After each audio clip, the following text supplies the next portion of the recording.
Hey everyone, welcome back to the channel. Today, we're diving into Rivals of Aether 2, the epic sequel to the beloved 2017 platform fighter.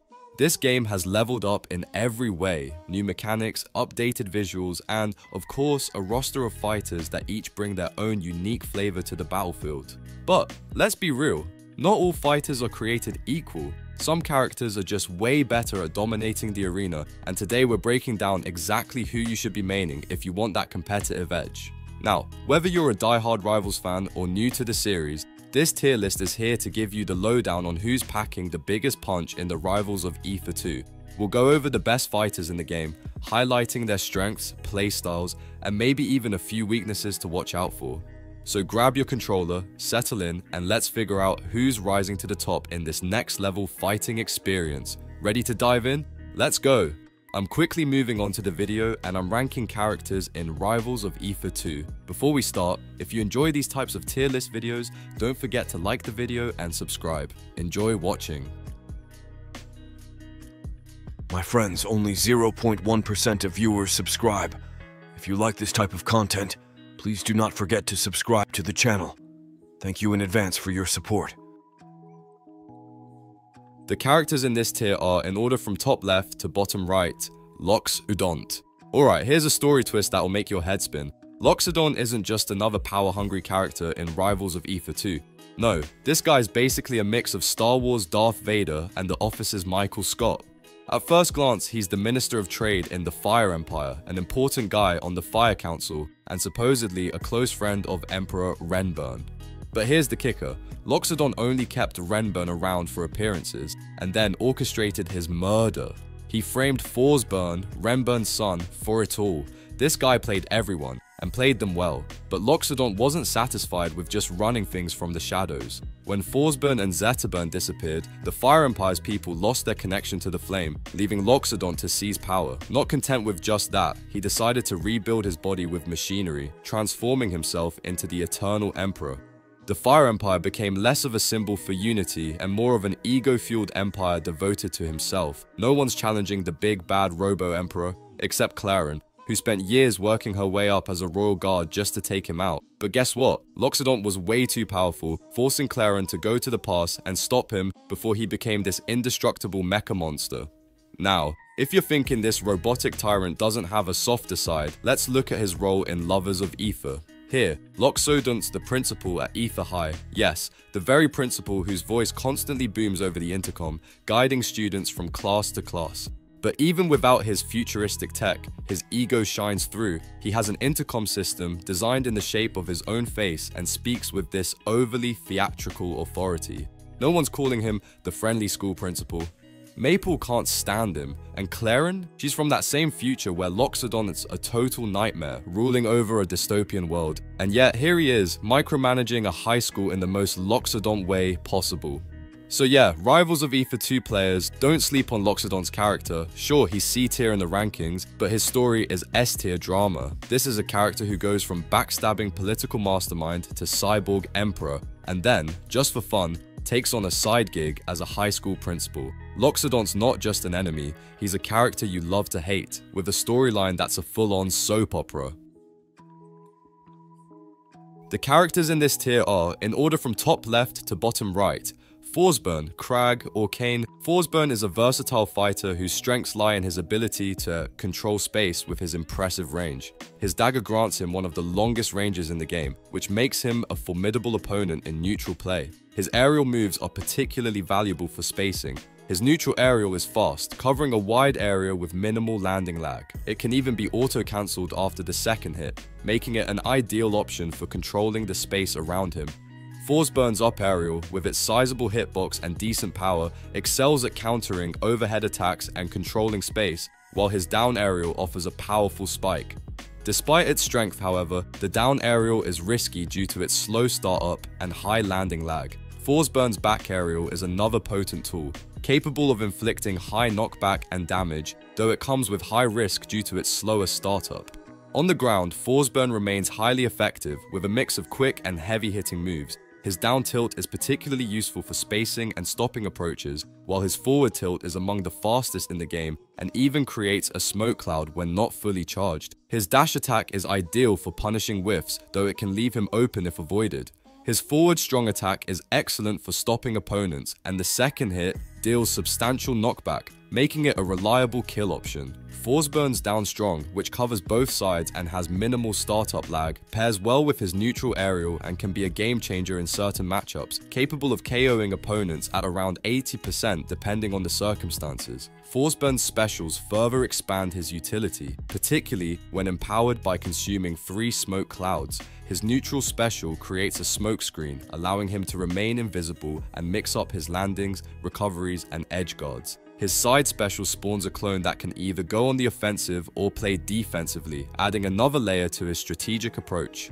The down special allows him to absorb smoke clouds, empowering his abilities. When fully charged, Forsburn's down special unlocks Combust, one of the strongest kill moves in the game. His up special is his primary recovery tool, letting him teleport through smoke clouds up to 3 times. However, this move lacks an empowered form and can be somewhat predictable, leaving Forsburn vulnerable to patient opponents who can counter or parry his recovery attempts. Forsburn's defense is bolstered by his range and smoke, which allow him to bait and punish opponents. His defensive options include dash dancing and wave dashing, and he excels at spacing out opponents and punishing missteps. However, his lack of a projectile hinders his ability to consistently control the tempo of a match, as he struggles to close the distance against projectile-heavy characters. Smoke clouds, though effective, are fragile and can be destroyed in one hit.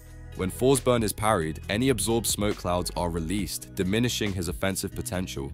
Crag is a beginner-friendly character who can withstand a lot of damage, often living up to 120–130%. His high damage, high knockback moves make him accessible for new players, as fewer hits are required to rack up damage and secure kills. Crag's down special and rock moves allow him to wall out opponents effectively. The rock move, in particular, forces opponents to think twice before engaging, as it can be thrown or used as a follow-up with other moves like jab or forward throw, sending shards at opponents for additional damage. Although Crag excels in defensive play, his approach options are limited to his dash attack and neutral aerial, which can make him predictable over time. Mixing in forward smash and other options is essential to keep opponents guessing. Once he finds an opening, Crag's dash attack can lead to high damage combos. His heavyweight allows him to survive to high percentages, while his smashes and aerials, such as forward air and down special, can KO opponents at low percentages. However, his mobility is on the lower end, making it difficult to approach well-positioned opponents. Crag's edge guarding potential is one of the best, aided by his rock, forward air, and down special. His ability to armor through edge guards with side special and his rock's versatility allow for creative offstage play. His recovery is versatile, though predictable if not mixed up effectively, and he can enter a helpless state if his pillar is destroyed while standing on it, severely limiting his recovery options. His fast full speed makes him vulnerable to combos, and many of his moves have lag, leaving him open if whiffed or avoided. Orcane, meanwhile, has a fast and safe down tilt that forms the core of his combos, which are further extended with his bubbles. His strong neutral ground game benefits from quick, disjointed moves, with his back aerial being particularly useful for controlling space. Orcane's puddle mechanic is essential, as it powers up his strong attacks and offers a significant range advantage over other characters. His down special, which creates bubbles around the puddle, forces opponents to be cautious when near it, allowing him to control the stage effectively. Despite his strong ground game, Orcane lacks range in the air and has few kill confirms, relying on puddle-boosted attacks or fast moves like his down strong to secure kills. His recovery tools include up special, side special, and forward air, each with their own benefits. However, overusing up special makes him predictable, and the move can be easily punished by experienced players. The characters in this tier are, in order from top left to bottom right, Fleet, Maple, Rano, and Rastor. Alright, buckle up, because we're diving into some of the most dynamic characters Rivals of Aether 2 has to offer. Let's start with Fleet. This feathered queen is the epitome of the phrase, play it safe but play it smart. Fleet's all about control. She zones out enemies like a pro, keeping them at a distance with her massive threat range. And let's talk about edge guarding. Fleet's got that locked down. Picture her floating over the ledge, daring you to come back up. Combine her slow fall ability with a floaty, almost graceful air game, and Fleet can recover from pretty much anywhere.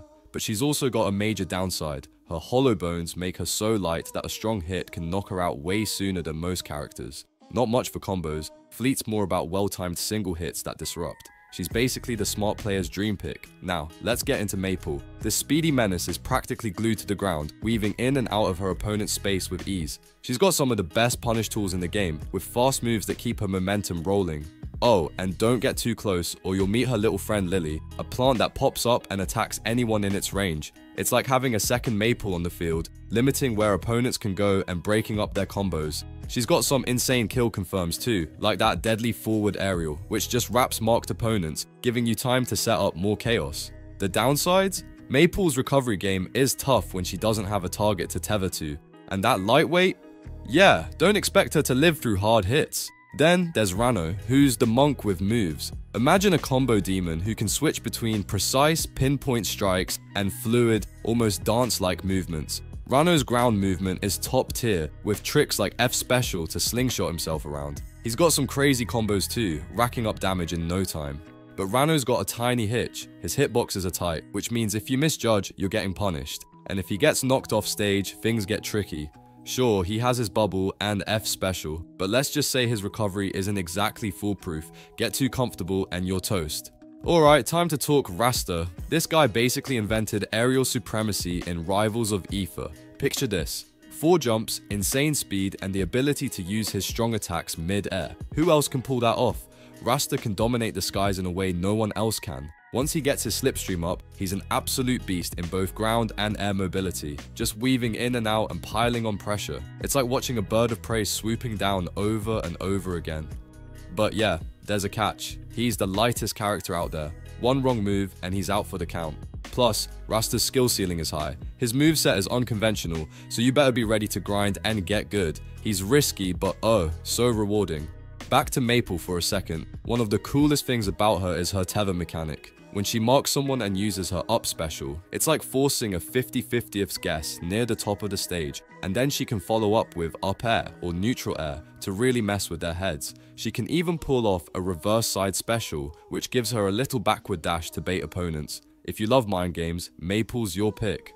Fleet fans, let me say this, she may look delicate, but in the right hands, she's lethal. Her zoning abilities make her almost untouchable if you know how to play around her range. But don't forget her limits. You're playing on borrowed time every time you hop in with Fleet. One wrong move, and that lightweight frame is going to betray you. She's all about precision, and if you don't have patience, you're going to be in trouble. Rano's got a unique trick that's worth mentioning, his jump cancel on F special. This guy can cover so much ground and surprise opponents with quick transitions between the air and ground. It's like watching a martial arts master who's not just fighting, you can tell he's strategizing, planning the perfect setup for a kill. And when he goes in for the combo, you better pray you've got some kind of escape plan. And finally, Rasta main's out there. You've got my respect. Mastering him is no small feat, and he's definitely not for the faint of heart.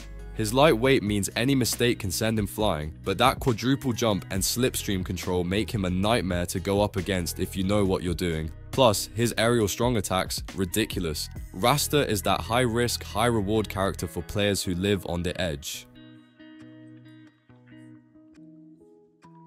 The characters in this tier are, in order from top left to bottom right, Claren and Zetterburn. Alright, let's talk about 2 of the most powerful forces in Rivals of Aether 2, Claren and Zetterburn. Picture this, Claren, a futuristic sword-wielding warrior, and Zetterburn, a fire-powered bruiser, ready to ignite the battlefield. These 2 characters are in a class of their own, so buckle up as we dive into what makes them S-tier legends. Claren is the epitome of grace and power, moving with elegance while absolutely dominating her opponents. She's what you call Rival's classic swordy character, but with a twist. Her moves are simple to pick up, so if you're someone who's got the fundamentals down, you're in for a treat. Claren's got reach. Seriously, she can keep most opponents at bay with just the length of her plasma sword, and that's where her tipper mechanic comes in. Get the spacing right and you're golden. The tipper allows her to chain moves and set up combos that only end when your creativity does. But Claren isn't just about flashy moves and tipper tech, she's got an explosive edge to her game. Her up strong? Let's just say, if it hits at the tipper, you'll be wiping your opponent off the stage at shockingly low percents. And then there's her down special, which throws a no fun allowed zone that blocks projectiles. Just imagine how that can change the pace of a match. She forces projectile heavy players to come to her, which makes them way easier to read and punish. Of course, Claren has her limits, and if we're being honest, she's got a bit of a weak spot with those sour spots. If she misses the tipper, she might end up giving her opponent a one-way ticket to 200% survival territory, and she's pretty vulnerable to crouch cancelling and floor hugging strategies too. This makes her grounded attacks less reliable when opponents are at lower percents. Oh, and let's not forget her recovery. It's pretty predictable, and a well-timed parry at the ledge can easily ruin her day. Now, let's shift gears and check out Zetterburn. Zetterburn's got a playstyle that feels incredibly familiar if you're used to space animals from Super Smash Bros. He's fast, he's got strong moves, and his combo potential is insane. But what truly sets him on fire, literally, is his fire amp. Once Zetterburn sets an opponent ablaze, his strong attacks hit even harder, making his kill options terrifying. With just one jump cancelled end special into up strong, he's sending opponents flying at ridiculously early percents. Zetterburn's strong and fast buttons make him a menace in close range fights, able to pressure shields and cancel out enemy attacks like it's nothing. But with all that power, he's still got his own Achilles heel: recovery. His up special is linear and easy to edge guard, so if he's off stage, things can go south fast. He can mix things up a bit by cancelling his D special to boost his horizontal movement. But at the end of the day, Zetterburn's got to get back to stage quickly or he's toast. So, in short, Claren and Zetterburn bring totally different but equally dangerous skills to the table. Whether you're looking for elegance with deadly reach or high-octane flame-fueled offense, these two are S tier for a reason. The video ends here. See you in another video. Don't forget to subscribe.